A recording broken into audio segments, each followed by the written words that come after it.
So this evening, we are going to be speaking to 3 people who have done just that, who have broken the mould in their lives and decided that they want to make a change.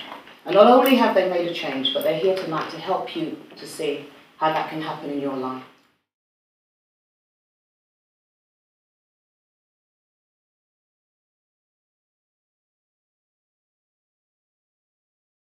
Okay, so we've just seen a very powerful piece of film there.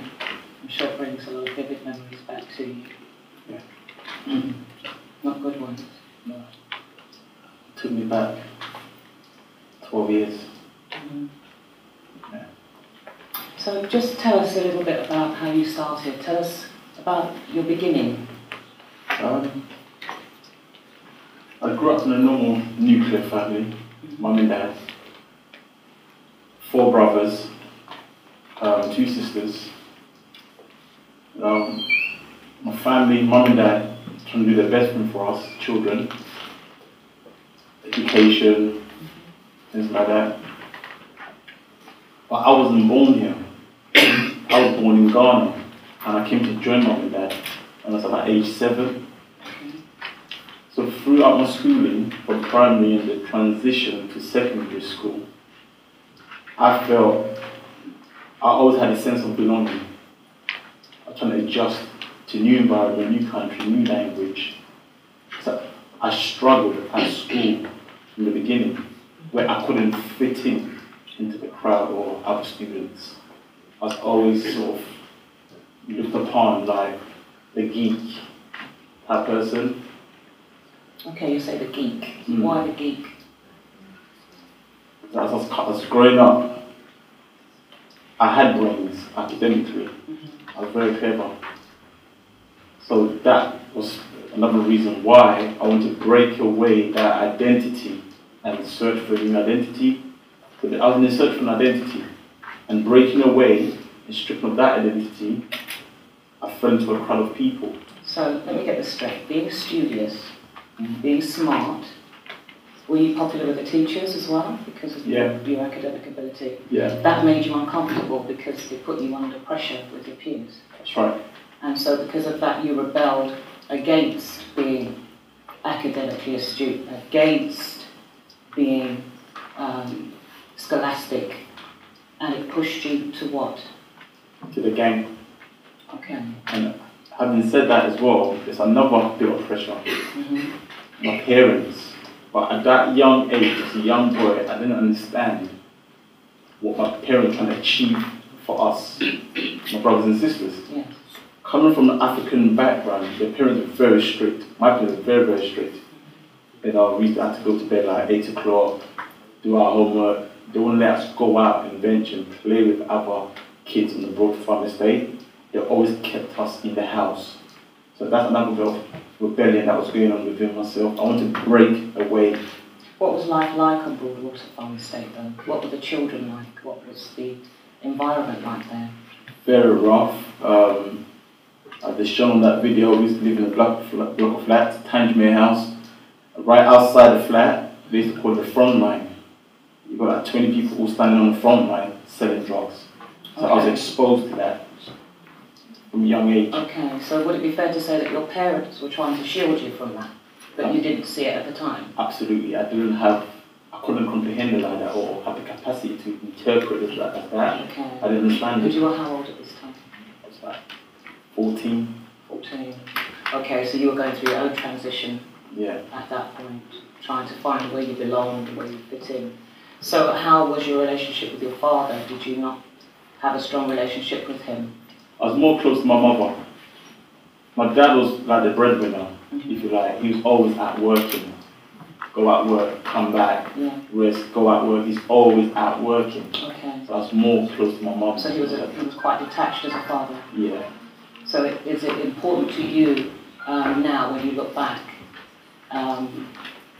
that fathers should really be more interactive with their children, be more aware of who they are and where they're going and what purpose they're here for, and just to be more hands-on? That's right. Okay. And it's even further than that, whereby my father came to this country from like 1966, working. So, and I was born in the 80s. So me and my mum was from Ghana, and my mum came to join my dad before we came to join both parents. Okay. So from day one, like, I was missing that father. The bond wasn't there. And when I finally all became together, the bond still wasn't there.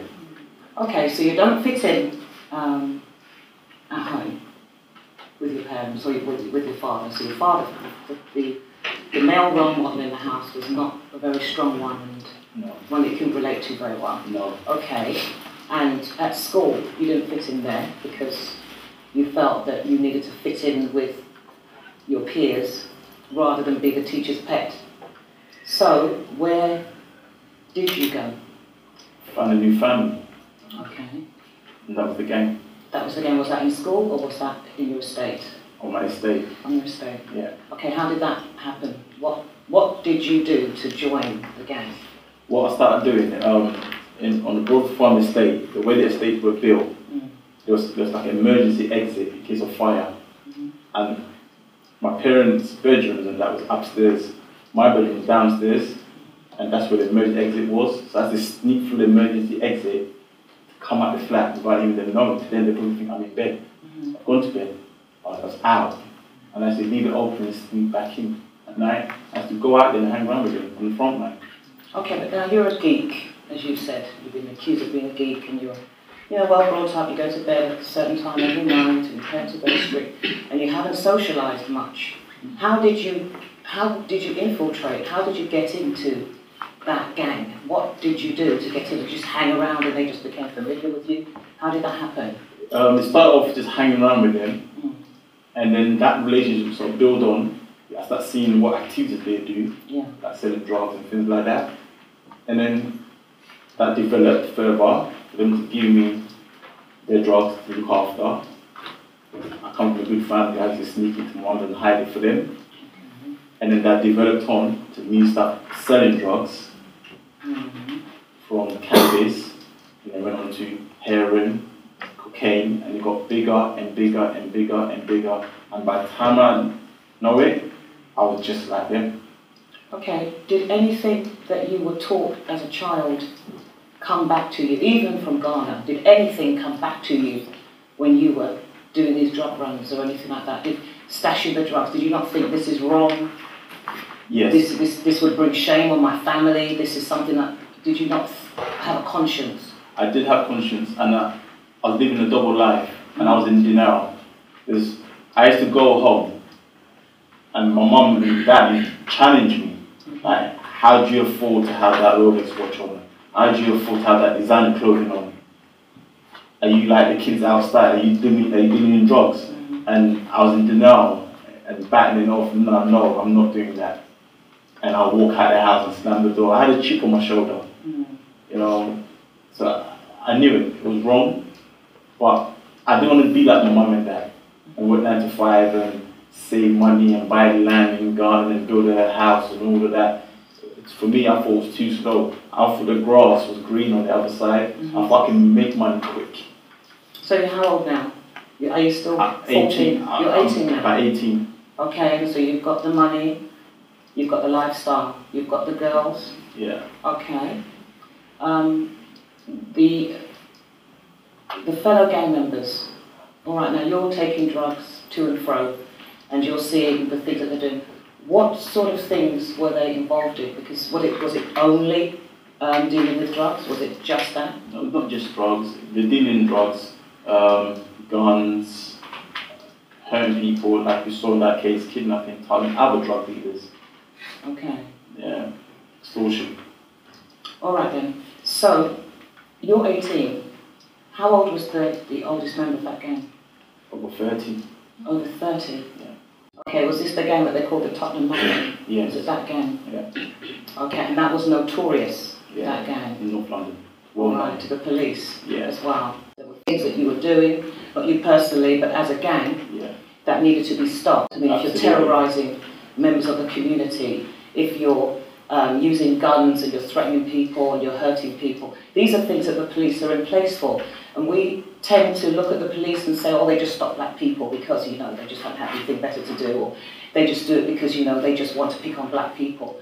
But they were justified because they've been watching, hadn't they? And had you under surveillance as well. Yes. Okay. So you're in this gang, and now you're in cahoots with this person, and he is notorious to the police. They want to nail this man. So he's organised a kidnapping, okay?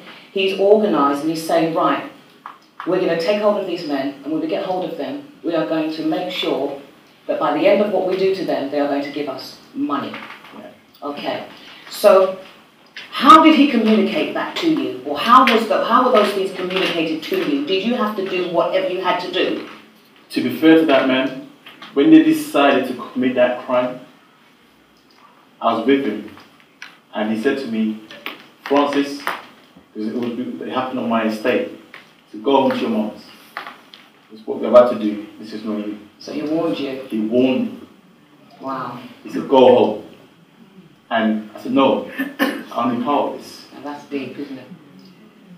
Okay. I said, I want to hang around while this happened, I want to be around. He said, are you sure? And I stayed with him. He gave me the choice, so I made that choice. Did you know what he was about to do? Did you know what he was about to do? Or did he just say, I don't want you to be a part of what I'm about to do? Did you know what he was going to do? No, I didn't know what they were about to do. They just said, you're going to do something.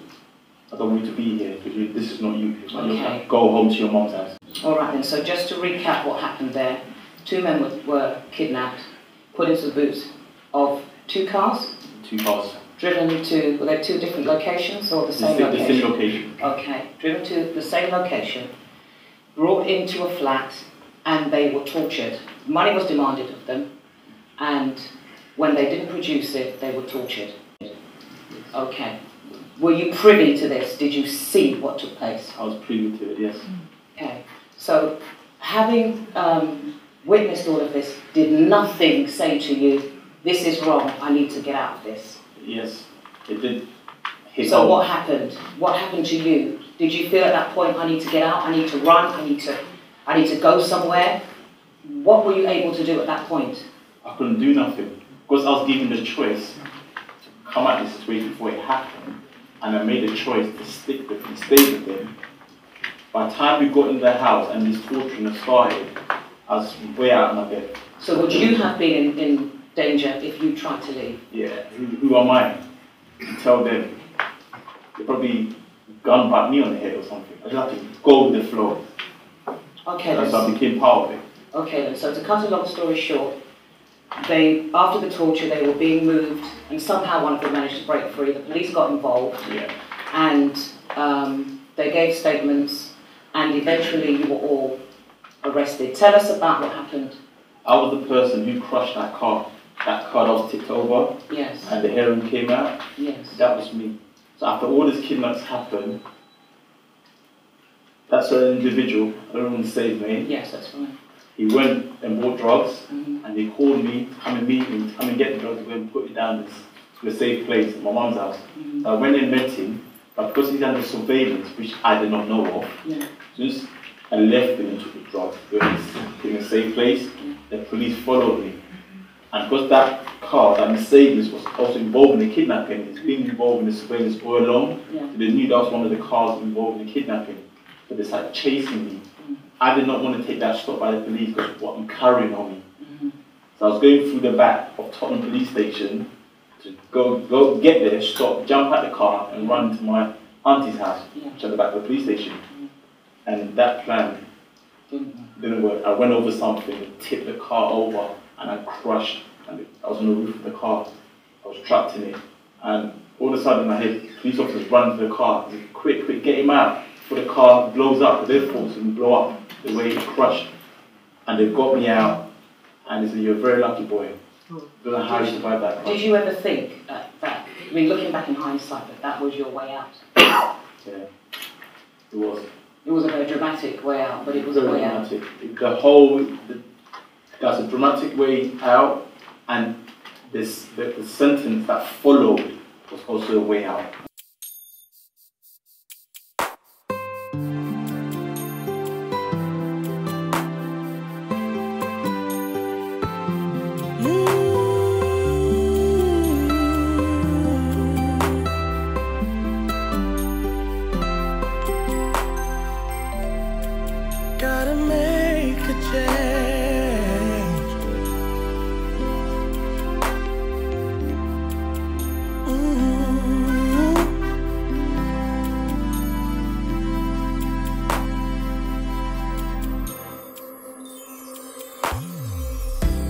Broken hearts so heavy, no one around, so lonely. You've tried to find a way to make it out,